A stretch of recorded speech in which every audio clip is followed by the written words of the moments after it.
Hey guys, it's Grayson with Gaming for the People here. If you guys like my content, please like, comment, and subscribe. If you guys haven't checked out my previous videos, please go ahead and do so.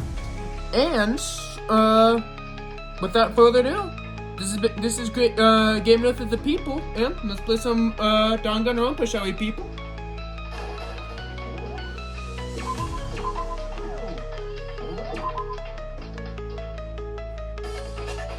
It's a total silence, that must be right. I'm right, aren't I?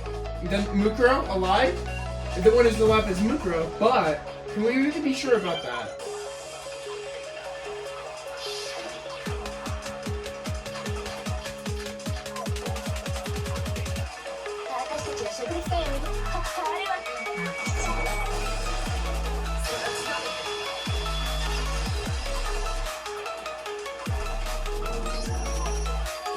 No, the body we found in the garden was definitely Mukuro. That's one thing we can be sure of. The body's appearance and measurements are consistent with her records. Right, Kyoko? She was 5 feet 6 inches tall and weighed 97 pounds. Her vitals were 31, 21, 32. Everything in her profile is consistent with that at points. And then there's the matter of defending her tattoo. So there's no question of it's her. But then no girl not so much about who is still alive. So someone who made it look like they died, but they're still alive. There's only one person it could be.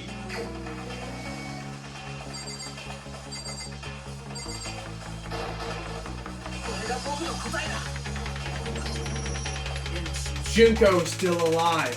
That's the only possibility. Are you sure about that? Huh? I admit, Mukuro is undoubtedly dead. Junko does seem to be the only other explanation.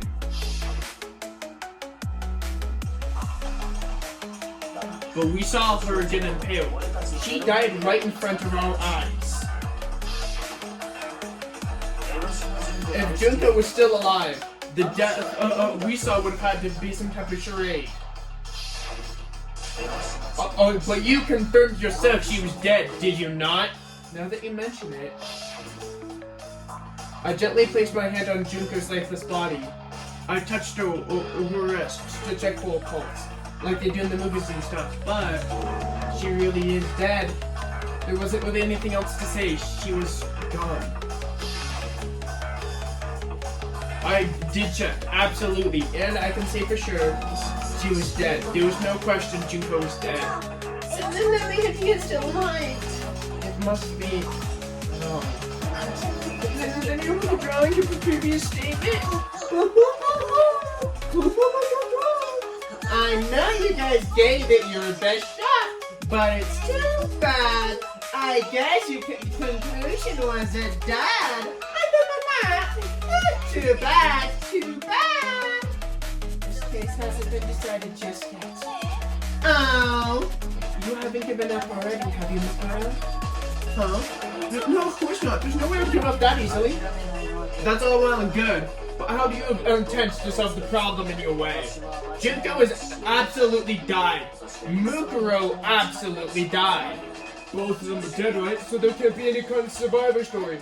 I think we need to be looking at it from the opposite direction. The opposite direction? Let's assume Junko is still alive. If so, how could she have survived? How could have Junko survived? I checked her pulse. She was dead, I'm sure of it. But, still, if she were alive somehow, could it be that Junko's not the one who died? If it wasn't Junko, could it have been someone else entirely? Maybe she used some kind of trick.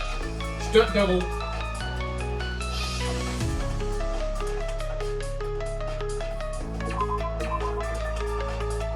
Or duplicate, I believe.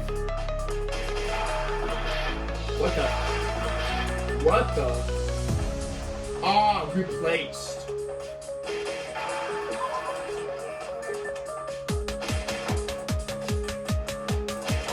Okay.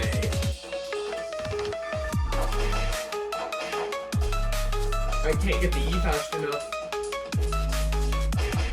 There we go.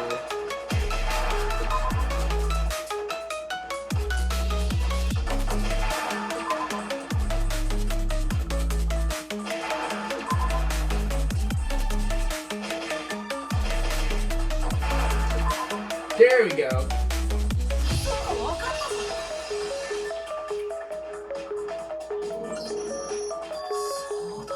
That's it. What if they switch places with someone? Switch places? That's right. Before this ghost could kill her, she used someone to take her place. Specifically, Mukuro Ikusawa. Then that would make it Mukuro's corpse that showed up later. Which is why the body's height and weight and everything matched up with Mukuro's profile, right? I don't know about the switching places thing, right? But it had to have been Shinko who got stabbed, right? Yeah, you're saying it for switch? Okay, one thing could have figured that that even happened.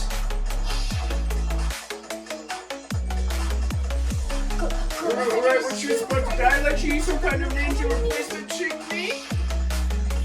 Good point, there's just no way they could have been switched like that. So maybe this whole idea is wrong. There has to be some type of way. I need to figure out an explanation of when they were switched. The two of them may have been switched from the very beginning. What? From the beginning? Yes, from the moment we first met. If that's when they were switched, then they wouldn't have to switch at the moment of death, right? After all, we saw the points. After all, the one we saw at that point would have already been Mukuro. Hold on. So you're saying that Junko we first met was actually Mukuro all along? And then we never met her. I had a normal conversation with her. When we first met, none of us knew who anyone else was. So Mukuro could have simply told us that her name was Junko. And we would have never known the difference. That would have allowed them to easily switch places from the very beginning. But wait, Mukuro had a tattoo on the back of her hand, right? Junko never had any tattoo like that, did she? She could have easily hidden it with foundation or something like that. If she did, it likely melted away in the explosion, exposing the tattoo after the body was extinguished. Plus, there were the fake nails found on Mukuro's body. They were the same fake red nails that she was wearing when we met her for the first time. But if she really did use some kind of foundation, correct? Then, even if there was no tattoo, I couldn't say it wasn't for certain Mukuro. So I'm glad nobody noticed that glaring hole when we were trying to figure out who attacked the photos. But too bad for you, Monokuma, you can't deny it anymore. Wait, so this thing's been a kind of set up from the whole beginning? If that's true, that's quite the elaborate plan, making us believe that Mukuro was Junko. The reason it's such an elaborate plan was because the two of them were working together. So Mukuro was the ultimate despair, teamed up with someone like her. In other words, it would say that Junko herself was also the ultimate despair. What's wrong? Is Buster want to fight back? I think he's just afraid. Afraid? What's that mean? Afraid. Fear is only possible where hope is possible. I have only despair, so fear is an alien concept to me. Then why haven't you been saying anything? Because it's a bunch of nonsense. Junko's my secret identity. As if. Then, why did you try to protect Junko's real identity? I tried to protect her identity? When did I do that? So she still refuses to admit it. But he can try to deceive us all he wants, it doesn't matter. Because I've already figured it out. He tried to hide her identity, or not just once, but twice. The first time was during the latest investigation.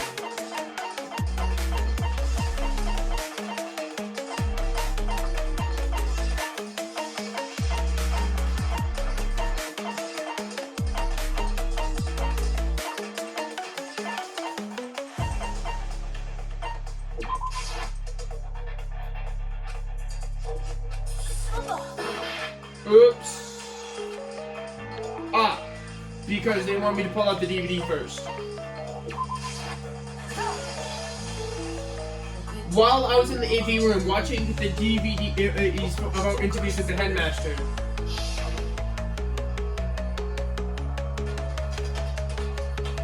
it wasn't just a normal monitor.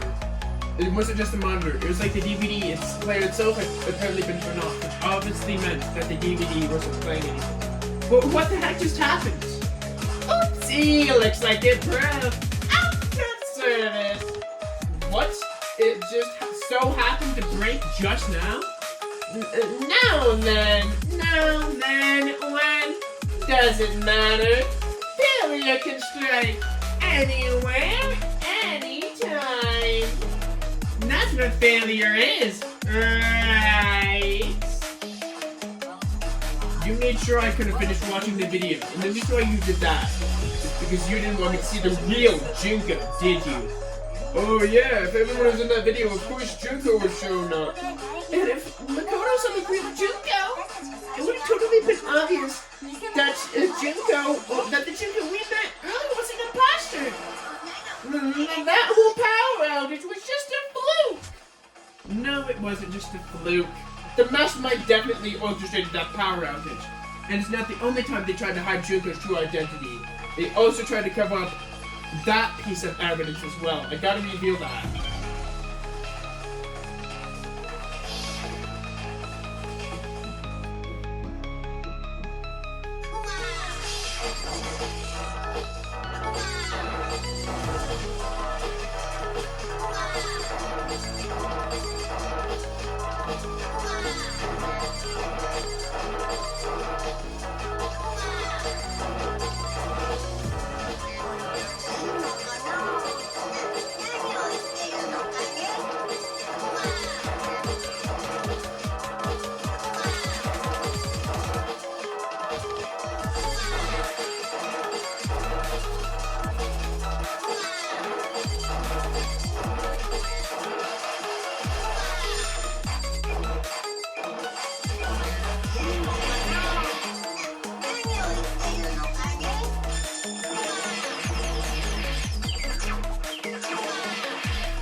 The video wasn't the only thing you tried to cover up. You did the same thing with the group photo.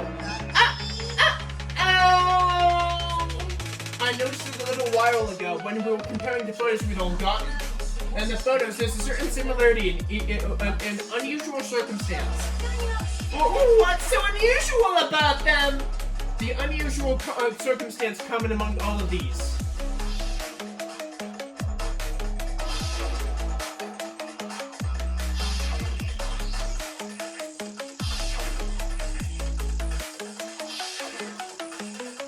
The unusual circumstance is Junko's face.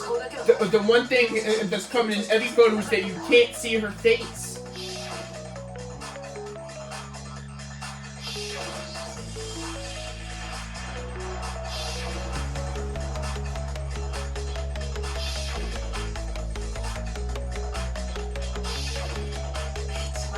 It's hard to believe that her face will just happen to be hidden in every single picture, don't you think?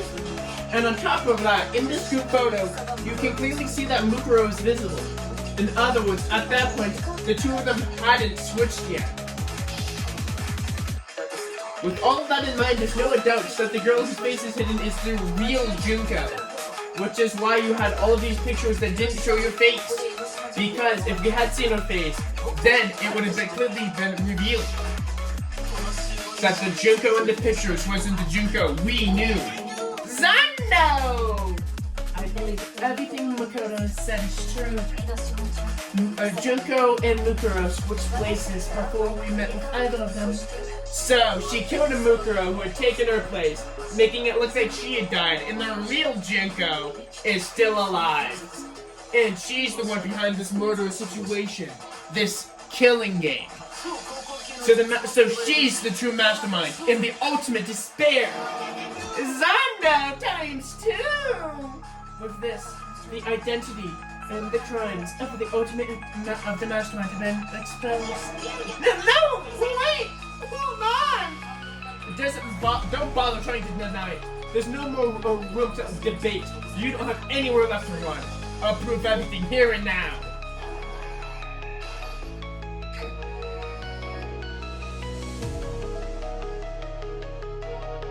Oh, what was the identity?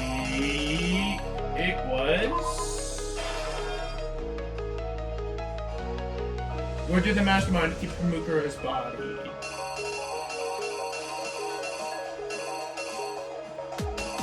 The biolab. Not that it seems very specific.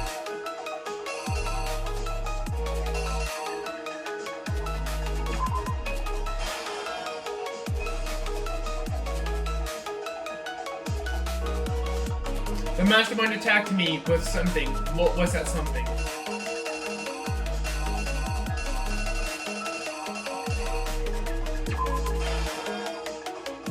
When the mastermind attacked me, who had stopped them?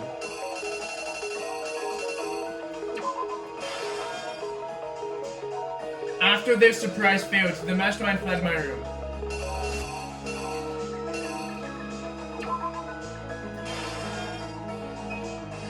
What did the mastermind do with the mask after they took it off?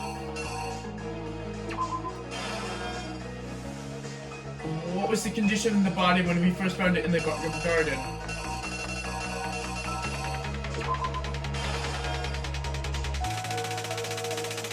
We couldn't see out the identity because the body had blown up.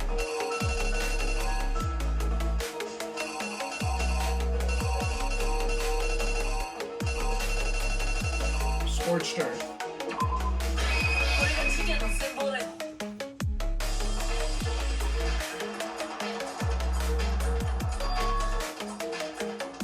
When we met the ultimate fashionista, Junko Enoshima, right after we arrived here, but that wasn't the real Junko Enoshima.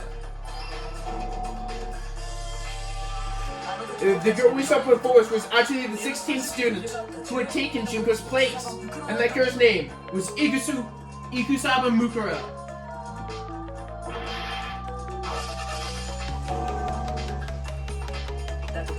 But it wasn't long before she had died from the hands of the of Monokuma. In other words, the mastermind, Junko Enoshima.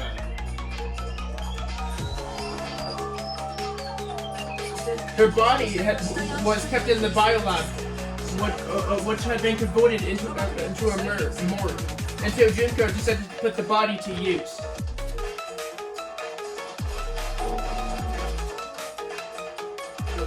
Junko dragged the body out of the biolab, using the cart to drag her body. She fabricated the murder and tried to frame Kyoko, who had proven to be one big thorn in her side. Meanwhile, she wanted us to think that Mukuro was still alive and hiding somewhere in the school.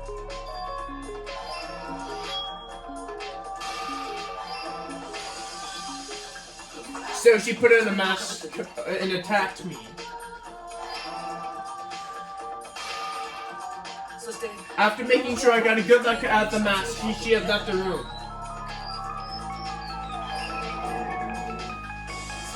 She put the same mask on Mukuro's body. And this was all to make us think that the same person who attacked me and the corpse were one and the same. She wanted us to believe that the murder had only recently taken place.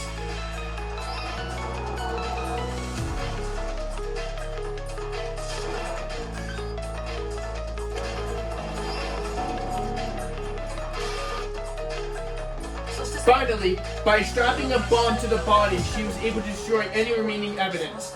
She needed to hide the body's true identity. She had to make sure we didn't realize it wasn't the same person we met at the beginning. That's the truth behind Mukuro's murder.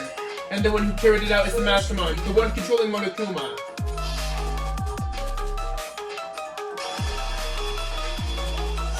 The real Junko Enoshima. That's the truth behind this incident. Well, what do you have to say to that? What? Are you broken again? You can't get out of this, you don't even try! Come on! It's time you finally reviewed yourself! It's been like you're an endangered species or something. How long can you keep on hiding? Give it up, Junko. The game is over. Over! Do you really think that the story would end once we reach the climax of this case? Wrong! There's still plenty more to go!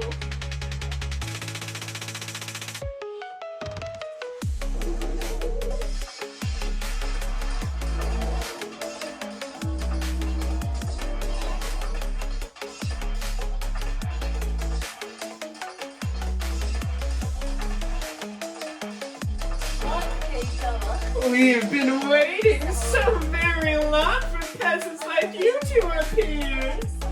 If you swear your fealty to us, we will reward you with half of the world. We've drawn up the deed already. We'll grant you the honor and status instead of our home cooking. Have you made your choice? Will you serve under us? Sure, why not? Oh, did you think I was being serious? Sorry, I was just messing with you. It's been so long since I've had an audience. Even I'm not sure what kind of role I'm supposed to play. This is the Mastermind? She's the real Junko Enoshima? Anyway, looks like I finally been set free. Having to play Monokuma all the time, day. It was like stuck in purgatory or a really slow suicide. I was getting bored so easy, you know? Your face? Huh? What about my face? What's wrong with my beautiful face? People have told me I'm cuter than 100 chihuahuas combined. I feel like it isn't the first time I've seen you. No, I do remember seeing it. I'm sure I've seen it somewhere before. That's right. Before we came to the school, it was on the magazine cover. And you were on it. Wow, you have a pretty good memory. I guess that's why you've made it this far, huh? So I was right. Then what you told me in the main hall when this all began. I feel like I've seen her on tons of magazine covers, but I feel like it doesn't quite match up in reality. Oh, are you talking about my cover photos in shop? Well, of course, they're totally photoshopped. Photoshopped? Yeah, you know. Edited in hell and back with a bunch of computers and junk. So they aren't real. Sometimes a little lie is necessary to keep things moving along, wouldn't you agree? That explains why she didn't seem quite the same, because she was a completely different person all along. It's me, and Mukuro, I'm me, and Mukuro is Mukuro. She tried to play her best, but there's no way she could have passed as the ultimate fashionista. Two people could never become one as long as the walls and mind of the body exist. Not even if they're twins. Just twins? I know, that's such a cliche, right? It's almost a bit embarrassed to admit it. So basically, Mukuro and I had your stereotypical twin relationship. The older sister, tough and proud. That was Mukuro. And the younger sister, smart and cute. Well, that was... me! Junko fucking Enoshima! And together we were the Despair Sisters, aka the Ultimate Despair! Whoa, she's a totally different person though. Like I said, I get bored easy as hell. Hell, I began fucking bored of myself. But if you're twins, then why do you have different last names? Oh, that. Do you have any idea how many times I can ask that shit? Maybe it's nearly your dumbass, but it bores me to tears, answering the same questions over and over again. Just make up whatever answer you want. I really don't give a shit. The truth's fucking lame anyway. But if she's your twin, that means you killed your own sister. And the reason's deeper than darker than the ocean. That's it. I suppose I'd better explain. For my plan to work, someone had to be in control of the killing game behind the scenes. The so-called Mastermind had to operate Monokuma, keep an eye on everyone, things like that. But after looking at the situation, I determined it would be impossible for Mukuro to perform such duties. Because naturally, she turned out to be the letdown of the family, leaving me behind and running around some band of mercenaries. Such a disappointment. So, I decided to play the role of the director and have her join the rest of you in your storyline. I could have let her walk alongside me, but she would have been useless to me that way. Besides, 15 students seemed like a solid number to start with. Of course, the fact that she was the ultimate soldier had posed something of a problem. She had what I call the 3 atrocities. Atrocity rank, atrocity filthy, and atrocity ugly. It was an atrocity just to be just how out of touch she was with the rest of society. Meanwhile, my ultimate fashionista status was had an undeniable appeal that I didn't want to go to waste, and that's why you switched identities. Sadly, her inability to match my personality was even greater than I calculated. It wasn't lost cause. It was nothing than a bit player, an extra unworthy of lines. Being the utter disappointment that she was, anyone would have expected her to get killed off right away, which is precisely why I killed her, to meet everyone's expectations. That can't be your only reason, can it? Well, no, of course, I also did it to avoid getting bored. I've never been for this stickler to following your plan to the letter, you know. If I planned everything out, and knew exactly what's gonna happen, that'd be so boring!